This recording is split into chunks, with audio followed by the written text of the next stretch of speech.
guess the fireweed are in bloom, which is good. So still a lot of food out there for the bees.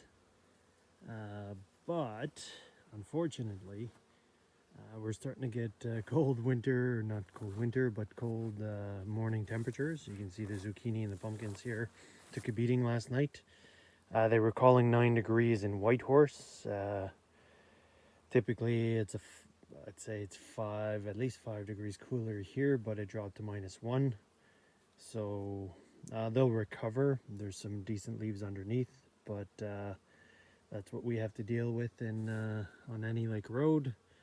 But so yeah, I may be pulling my honey supers earlier than I thought if we get hit with a hard frost.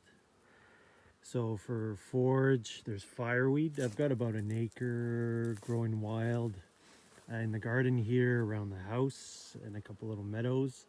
And then there's Marsh Fleawort. It's a boggy flower that's growing next to the lake nearby. And there's a few acres of that.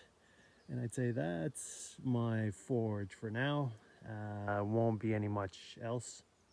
A bit of clover along the roadways, but I mean a bit, less than an acre, so I don't really rely on that. But anyways, that's beekeeping in the Yukon is never a dull moment.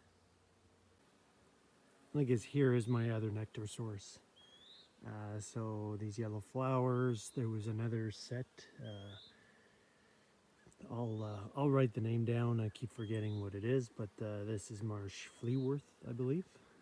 My bees are all over it. It's good. They're collecting a bright orange pollen, and it looks like they're collecting nectar too, so which is good.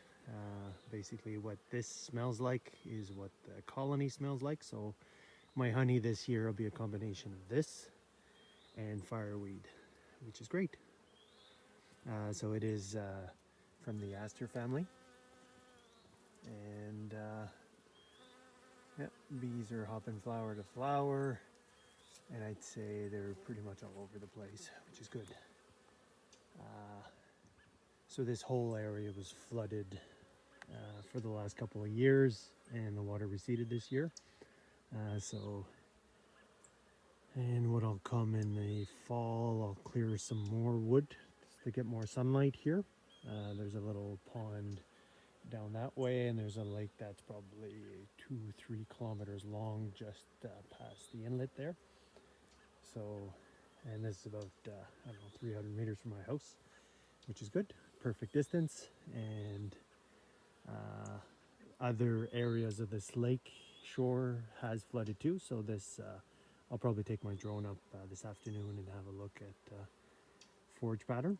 But this is how you discover what your bees are bringing in, is by bushwhacking and exploring what is happening around your hives, and then observing where your bees are landing.